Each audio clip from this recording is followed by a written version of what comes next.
Welcome to our channel. Today we how to configure Trello boards for workflow tracking step by step clearly.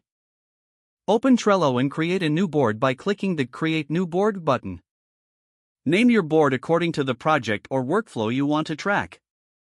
Choose a background color or image to distinguish your board visually. Add lists to your board that represent different stages of your workflow.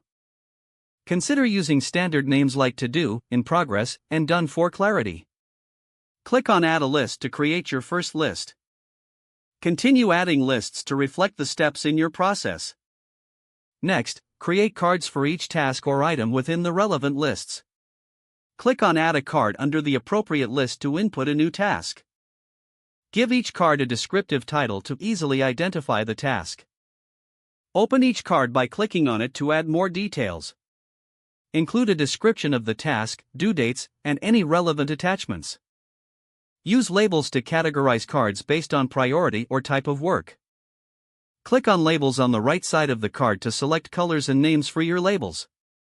Invite your team members to the board by clicking on the Invite button. Type in their email addresses or share the link for them to join. Assign tasks by adding team members to specific cards. Click on Members within a card to select who will be responsible for the task.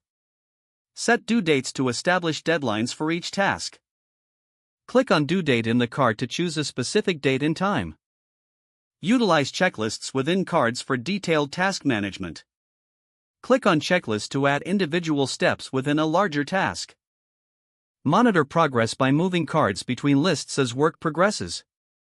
Drag and drop cards to later stages when they are being worked on or completed. Review and refine your workflow by modifying lists and cards as needed.